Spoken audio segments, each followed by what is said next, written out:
waxaan rabaa marka inaan halkan ka sheego istiraatiijiyadda cusub waxay ka jawaabaysaa waxa la rabo in la qabto iyo sida xafiiska loo horumarin lahaa meelaha uu horumarinta uga baahan yahay waxa la qabanayana ay noqdaan waxa la isla yaqaano oo visionkii la yaqaano missionkii la yaqaano valueska lagu shaqeynayo la fahansan yahay qof kastana mas'uuliyadda uu leeyahay uu yaqaano xafiisyada dalka oo dhan oo xeelaalinta ka shaqeynaya inay isku wax ka shaqeeyaan waxaan rabaa inaan halkan ka sheego haddii xafiiska xeelaliyaha guud ee qaranka uu ku koobnaan jiray dambiye ka kooban oo la xiriirsan noocyo kala duwan oo dambiyada ah waxay keenaysaa istiraatiijiyadda la dejiyey in dambiyada abaabulan oo ugu horeeya musuqa iyo waxisdabamarinta iyo xatooyada xoolaha dadweynaha iyo ku tagrifalka awoodda iyo boobka kala duwan ee ku dhacaya hantida dowladda ee qaranka mas-uuliyad darrada ka imaaneysa qof kasta inuusan hirgelinayn tallaabooyinka sharcigu uu farayo xeerarka kala duwan ee dalku leeyahay ee qoobteed mas-uuliyaadka dadka ay farayaan aan la hirgelin jirin laiskula xisaabtami jiray in laiskula xisaabtamo waxayna taas ka dhalatay efficiencyga iyo qaabka shaqada loo qabanayo iyo dadka qabanaya inay ka duwan yihiin dadka loo baahan yahay waxaan rabaa marka inaan halkan ka sheego haddii qofku uu magaalada joogi jiray isagoo leeyahay hebel waa musuqmaasuq buu ka shaqeeyaa inuusan magaalada joogi karin isagoo musuqmaasuq ku dhex jira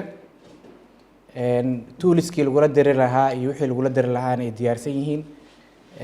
vishinka xafiiskan uu yahay inuu dalka dambiyadiisa oo dhan uu la diriro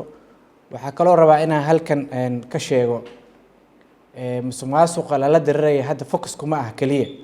qofkii in inta la qabta la maxkamadeeyo hantidii uu dalka ka dhacayana waa lagala wareegaya oo kuma koobnaanaysa hataa xitaa magacyada intaa bedelatay xaasaskaaga ilmahaaga iyo caruurtaada aad hantidii ku qoratay dalka ka dhacday waa uga daba tegaynaayo oo waa la yaqaanaa qof kasta inkamka uu leeyahay bangiyuu dalku leeyahay waa la yaqaanaa qof kasta hantida uu samayn karo iyo muddada uu samayn karo marka dagaalku kuma jihaysna kaliya in qof inta la qabto xabsi la geeyo laakiin wuxuu ku jihaysnaanaya in hantidii uu qaatay ummadda uu ka dhacay oo la yaqaanana waa dabagelaynaa waana ka daba tegaynaa maxkamadahana waa horgeynana si hantida looga soo celiyo waxaana maqli doontaan hadduu ilaahay yiraahdo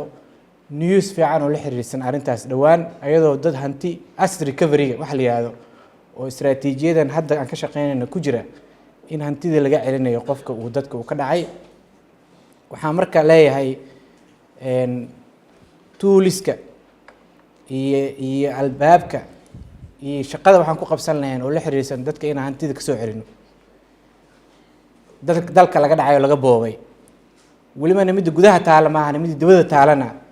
aan ka daba tagno oo dalalka la geliyey hantidaas aan weydiisano in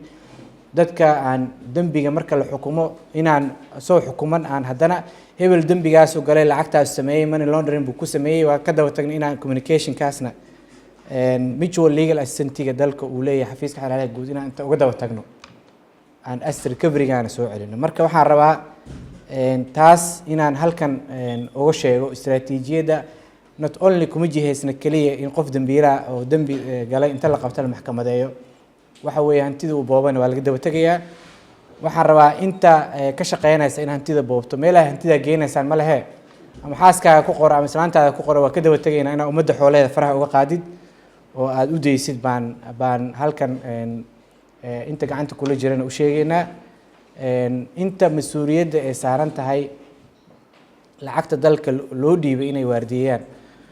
oo musuqmaasuqa ay ka ilaaliyaana oo ugu horeeyaan ciidamada ilaalada canshuuraha mas-uuliyadda ay ka saaran inay gubtaan hadda kadibna ciidanka ilaalada canshuuraha lagama aqbali doono inaysan soo gudbinin dambiyada la xiriirsan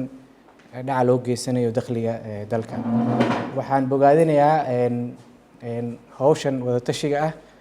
xubnaha kala duwan ee halkan u fadhiyana waxaan ku bogaadinayaa ugana mahad celinayaa safarka ay noo soo galeen madaxda dowlad goboleedyada xeeladayaasha guud ee dowlad goboleedyada ay noogu yimaadeen si hawshan uga qayb qaataan waxaan kaleetoon rajaynaynaa in xafiisyada dowlad goboleedyadu ay u function gareeyaan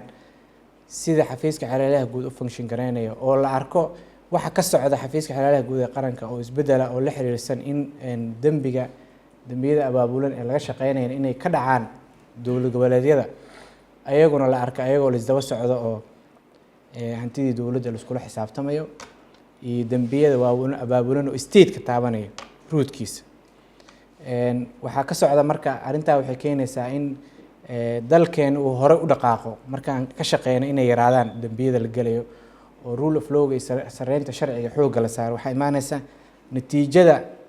aan filayno inay timaado laakiin haddaanan u shaqeynin sidii insane-ka qofka waalan loo shaqeeyo ficilka in la sameeyo natiijo ka duwan la rajeeyo ma dhacayso marka ficilkaan bedelaynaa natiijo ka duwana u doono Somali Sudanes Hospital daryeel daweyn iyo dhaqaatiirtii khibradda lahayd ee dibadda loo aadi jiray bartilmaameedka Somali Sudanes waa badqabka bulshadeena.